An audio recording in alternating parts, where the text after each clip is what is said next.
Congress party जिंदाबाद जिंदाबाद Congress party जिंदाबाद हाय मोगवारी हाय हाय अरे मोगवारी हाय हाय अरे भाजप हाय हाय भाजप तेरी तानाशाही नहीं चलेगी नहीं चलेगी हाय हाय अरे भाजप हाय हाय भाजप तेरी गुंडागर्दी नहीं चलेगी नहीं।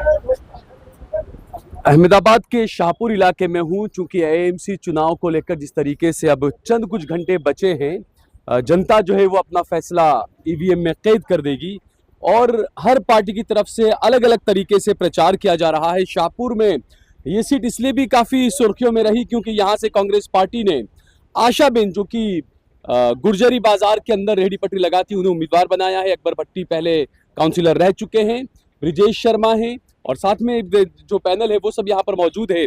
आशाबेन भी मेरे साथ में मौजूद है। उसके बाद दूसरे जो है उम्मीदवार उनसे ही बात करेंगे। आशाबेन, गैस की टंकी, सिलेंडर और तेल का डब्बा लेकर आप प्रचार कर रहे हैं, क्या वजह इसकी आखिर?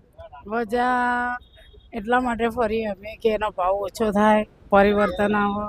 અમારી સમાજ 200 300 500 રૂપિયા કમાતી હોય, ક્યાંથી 3500 3200નો તેલનો ડબ્બો લાવો, ગેસના બાટલાનો 3 થી 4000।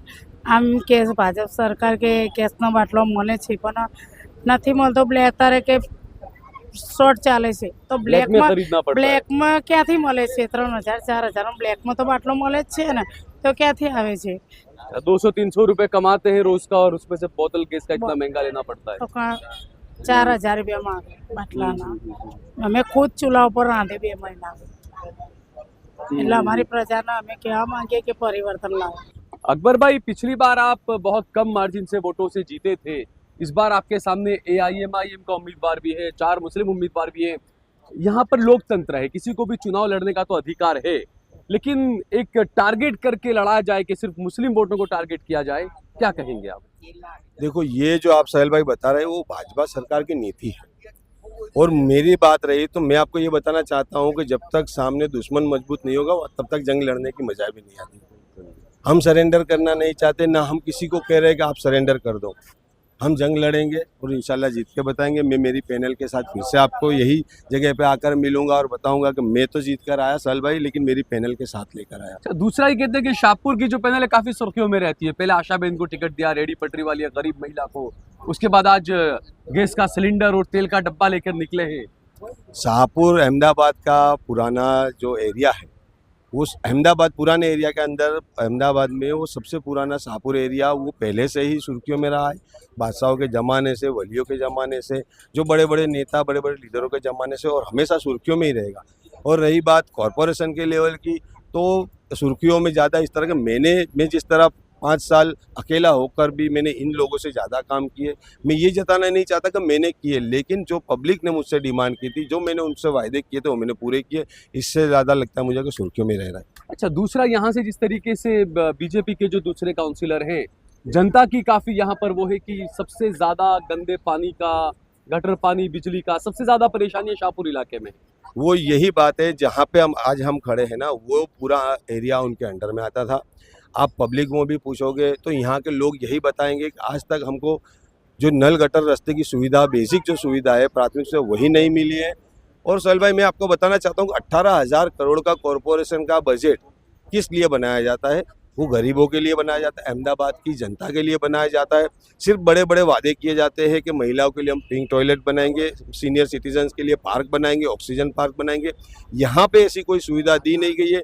अगर दी भी जाती तो मैं आपसे ये बता रहा हूँ कि हमको वो ज़रूरत नहीं थी। हमको तो जो पहले घर के आगे गटर भर रही है, टूट रही है, उसको काम करवाना है। शुद्ध पानी के लिए ज़रूरत है और रास्तों की ज़रूरत है। तो जब ये सरकार यही नहीं दे पा रही, 18,000 करोड़ के बजट के अंदर बड़े बड़े वायदे किए जा रहे हैं, उसकी कोई ज़रूरत नहीं है। वो झूठे वायदे किए जा रहे हैं, जिसका आप पिछले 10 दिनों में हर जगह अहमदाबाद में पूरे हर एरिया में देख रहे होंगे कि भाजपा वालों को क्या हालत हो रही है। अच्छा, कल आपका एक और वीडियो सोशल मीडिया में 2 दिन से चल रहा है कि आप किसी इलाके में खड़े थे, वहां पर रास्ता वगैरह टूटा हुआ था, गटर वगैरह सब सीवर पड़ा हुआ था और बीजेपी के कुछ लोग वहां से निकले। आपने जब उनको दिखाया ये तो जय श्री राम के नारे और भारत माता की जय करने लग गए। वो पहले तो मैं आपको बताना चाहता हूँ कि उन्होंने जय श्री राम के नारे लगाए, तो जय श्री राम बोले, राम उनके सिर्फ नहीं है, वो जो ऐसा दुनिया अहमदाबाद में हम पूरे इंडिया में बताना चाहते हैं कि राम हमारे, राम उनका नहीं है, राम हमारे भी है, हिंदुस्तान के राम है। उन्होंने सिर्फ उनका झूठ छुपाने के लिए भगवान के नाम का सहारा लिया था। हम जहाँ पर खड़े थे वो टोटली उनके वोटर्स थे, जो आज से नहीं कई बरसों से उनका साथ दे रहे, लेकिन पिछले 1.5 साल से वहाँ की वो हालत थी। तो हमें तो जरूर जाना ही था वहाँ पे कि उस दिन हमें, कल के दिन में हमको पब्लिक की जो दुख था, जो वेदना थी, वो देखनी थी। हम पब्लिक के साथ कम्युनिकेशन कर रहे थे, उन्होंने हमको बताया कि ये हालत में हम जी रहे 1.5 साल के अंदर, बोले हमारे कोई ध्यान रखने वाला नहीं है। तो हमारी वही बात आ रही थी कि आपने जिसको वोट दी वो कहाँ है।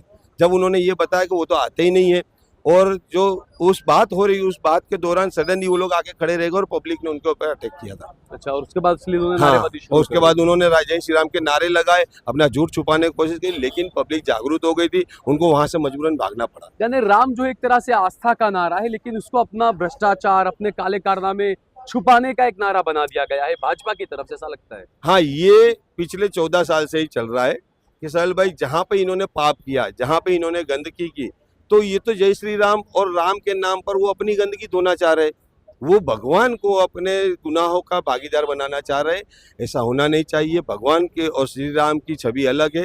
श्री राम पूरे हिंदुस्तान के हैं। हिंदुस्तान में हिंदू, मुस्लिम, सिख, ईसाई जो भी रह रहे, सभी उन पर आस्था रखते हैं, सभी उन्हें मानते हैं। तो वो ऐसा कैसे दावा कर सकते हैं कि हमने हमारा पाप किया और पीछे से पब्लिक के सामने कह दिया जय श्री राम। तो अब पब्लिक वो सुनने वाली नहीं है। पब्लिक सब समझ रही है, जिसने जो किया है वो सामने आ रहा है, पिछले सालों में जो किया है वो सामने आ रहा है। गैस की टंकी, गैस का बाटला जिसे कहते हैं गुजराती में, और तेल का डब्बा लेकर आप चुनाव प्रचार कर रहे हैं, क्या कहेंगे आप? यहाँ पे सर मैं बोलता हूँ, जो जनता परेशान है, यहाँ की जो जनता है गरीब और पिछड़े वर्गीय है, रोज ला के रोज कमा के खाने वाले इंसान है। यहाँ पे एक ही समस्या है कि महंगाई जो दिन ब दिन बढ़ती जा रही है। गैस के बाटले का भाव 4000 तक पहुँच गया है, और तेल की सिंग तेल का भाव, कपासिया तेल तो यहाँ पे कोई खा ही नहीं सकता। यहाँ पे पामोलिन तेल खा सकते, वो भी इतना महंगाई इतनी बढ़ गई है। पर यहाँ पे जनता खूब परेशान है, रोड, रास्ते, गटर, पानी की बहुत सारी समस्या है।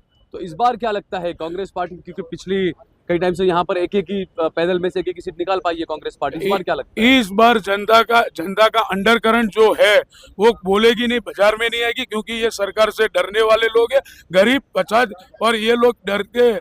पर अंडर करंट जो करंट है, जो कांग्रेस पार्टी में परिवर्तन आएगा, पर शाहपुर की 4 सीट हम जीत रहे हैं। इंदिराबेन परमार है एक्स काउंसिलर, उनसे भी बात करेंगे। इंदिराबेन, आप तो पहले भी काउंसिलर रही हैं, और उसके बाद हमने देखा कि यहाँ पर बीजेपी ने पूरा जोर लगाया। अकबर भट्टी सिर्फ एक पैनल में से जीत पाए थे कांग्रेस के। अब क्या लगता है आपको, कैसा माहौल है? आप जा रही है, लोगों से बातचीत कर रहे हैं आप लोग, क्या लगता है आपको इस बार क्या होगा चुनाव में? इस बार चुनाव में परिवर्तन जरूर होगा, क्योंकि सब लोग ये महंगाई की वजह से परेशान हो गए, और नल, गटर, पानी, पॉल्यूशन बहुत है। दर चाली में पॉल्यूशन है, हर चाली में जाते हैं तो बच्चे बीमार हो गए लोग, आरोग्य की सुविधा नहीं है, पूर्ति मिलती। इसके लिए ये बार परिवर्तन लगता है।